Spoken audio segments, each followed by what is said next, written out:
तो आज मैं आपको एक अनोखी रहस्यमय कहानी सुनाऊंगा। अगर आप चैनल पर नए हैं तो अभी सब्सक्राइब कर ले तथा कहानी पूरा देखे। अंत में एक अनोखा रहस्य छुपा है। धन्यवाद। तो सुनिए। एक समय की बात है। शुद्धबोध नाम का एक युवा अत्यंत बुद्धिमान और जिज्ञासु शिष्य था। शुद्धबोध ने संसार के सभी शास्त्रों का अध्ययन कर लिया था, लेकिन वह अभी भी परम सत्य की अंतिम कुंजी नहीं पा सका था। उसका मानना था कि ज्ञान केवल तर्क और शब्दों से प्राप्त होता है। शुद्धबोध को पता चला कि कैलाश पर महादेव स्वयं सभी रहस्यों के परम गुरु हैं और वह सीधे उनके पास शिक्षा लेने पहुंचा। जब शुद्धबोध कैलाश पहुंचा तो उसने देखा कि महादेव एक शिला पर गहन समाधि में लीन है।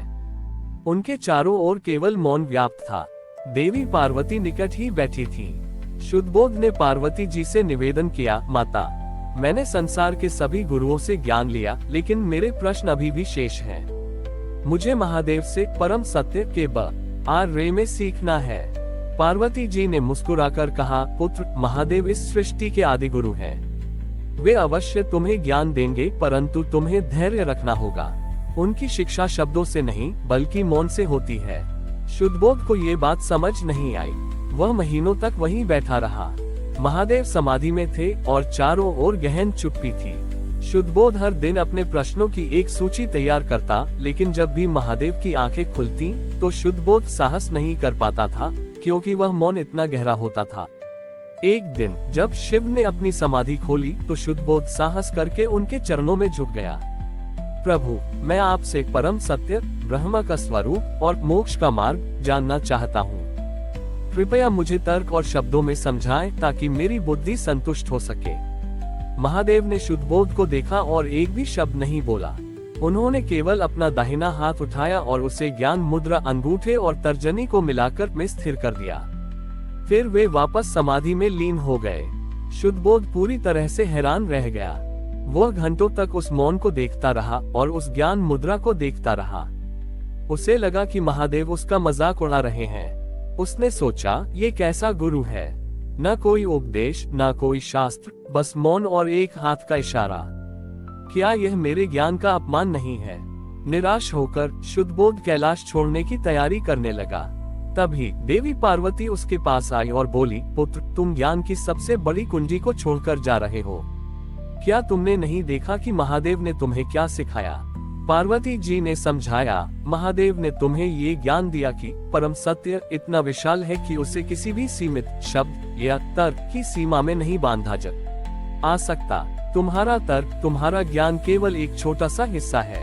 उनकी ज्ञान मुद्रा तुम्हें ये बता रही थी, तर्जनी अहंकार और सीमित ज्ञान का प्रतीक जब अंगूठे परमात्मा और असीम सत्य का प्रतीक से मिलती है, तभी ज्ञान मुद्रा का वृत्त पूर्ण होता है।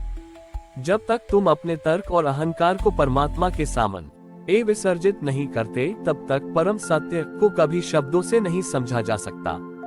और उनका मौन तुम्हें ये सिखा रहा था कि अंतिम सत्य केवल अनुभव से जाना जाता है, सुनने से नहीं। मौन ही वह भाषा है जो आत्मा से सीधी बात करती है। ये सुनकर शुद्धबोध की बुद्धि पर पड़ा अहंकार का पर्दा हट गया। उसे एहसास हुआ कि उसने अपने गुरु के मौन और भोलेपन को केवल इसलिए नहीं समझा क्योंकि वह खुद को ज्यादा बुद्धिमान समझ रहा था। शुद्धबोध ने अपने तर्क को त्याग दिया। वह वापस महादेव के पास आया, इस बार प्रश्नों की सूची लेकर नहीं बल्कि पूर्ण समर्पण के साथ। वह महादेव के चरणों में बैठ गया और स्वयं भी उसी मौन और निस्तब्धता में लीन हो गया। और उसी मौन में बिना किसी शब्द के शुद्धबोध ने वह सब जान लिया जो वह वर्षों से शास्त्रों में खोज रहा था। उसने समझा कि शिव का भोलापन उनकी सबसे बड़ी बुद्धिमत्ता है, जो शब्दों के मोह से मुक्त है। शुद्धबोध अब कैलाश छोड़कर नहीं गया। वह महादेव की समाधि के पास ही उसी गहन मौन में स्थिर हो गया। उसका सारा तर्क और अहंकार विसर्जित हो चुका था और अब वह मौन की भाषा को समझने लगा था। कुछ काल बाद शुद्धबोध के पुराने शिष्य, जो उसके ज्ञान और तर्कों की प्रशंसा करते थे, उसे खोजने कैलाश पहुंचे। उन्होंने देखा कि शुद्धबोध, जो कभी तर्क और बहस में निपुण था, अब अपने गुरु महादेव की तरह ही मौन है और ज्ञान मुद्रा में बैठा है। शिष्यों ने घबराकर शुद्धबोध को जगाया। गुरुवर, आप यहाँ क्या कर रहे हैं? हमने आपको ढूंढा ताकि आप हमें हमारे प्रश्नों का उत्तर दें। आप क्यों शांत हैं? क्या आपके गुरु महादेव आपको उपदेश नहीं दे रहे हैं? शुद्धबोध ने अपनी आंखें खोली। उसके चेहरे पर वैसी ही शांति थी जैसी महादेव के चेहरे पर रहती थी। उसने अपने शिष्यों को देखा और ठीक वही किया जो उनके गुरु ने किया था। उसने एक भी शब्द नहीं बोला, केवल अपना दाहिना हाथ ज्ञान मुद्रा में उठाया और फिर शांत हो गया। शिष्यों को क्रोध आ गया। आप हमारा मजाक उड़ा रहे हैं। आप हमें वही सिखा रहे हैं जो आपके गुरु ने आपको सिखाया, लेकिन हमें मन से कुछ समझ नहीं आ रहा है। यदि आपके गुरु ज्ञानी हैं, तो वे शब्दों में क्यों नहीं समझाते? उद्धरण चिन्ह। शिष्य आपस में बहस करने लगे। उन्होंने तर्क दिया कि सच्चा ज्ञान वह है जिसे परिभाषित किया जा सके, जिस पर चर्चा की जा सके। तभी वहां देवी पार्वती प्रकट हुई। उन्होंने शिष्यों को शांत किया और कहा, तुम्हारे गुरु शुद्धबोध तुम्हें वही दे रहे हैं जो उन्होंने स्वयं प्राप्त किया है। तुम क्यों शब्दों की व्यर्थता में उलझे हो? पार्वती ने उन्हें समझाया, जब शुद्धबोध ने तुम्हें ज्ञान मुद्रा दिखाए और मौन धारण किया, तो वह तुम्हें ये बता रहा था कि तुम जो ज्ञान मुझसे शब्दों में मांग रहे हो, वह केवल सूचना है। परम ज्ञान वह है जिसे तुम स्वयं अपने भीतर अनुभव करो। तुम्हारे गुरु की चुप्पी तुम्हें ये बता रही थी, जो सत्य है उसे शब्दों में बांधने की कोशिश मत करो, बल्कि सत्य को बनने की कोशिश करो। शिष्यों ने तब भी विश्वास नहीं किया। उन्होंने आग्रह किया, माता, यदि मौन ही सत्य है, तो हम इस मौन में कैसे जिए? हमें वापस संसार में जाना है, जहां हमें व्यापार करना है, परिवार पालना है। क्या हम वहां भी मौन रहें? पार्वती मुस्कुराई। नहीं पुत्रों, मौन का अर्थ शब्दों का अभाव नहीं है। मौन का अर्थ है विचारों का अभाव। शुद्धबोध ने ये ज्ञान पाया है कि जब तुम बोलते हो तो तुम्हारे शब्द भले ही बाजार के हो, लेकिन यदि तुम्हारा मन शांत मौन है, तो तुम्हारे हर कार्य में, हर शब्द में सत्य की स्थिरता होगी। तुम बाजार में भी सत्य को जी सकते हो। शिष्यों को अंततः बोध हुआ।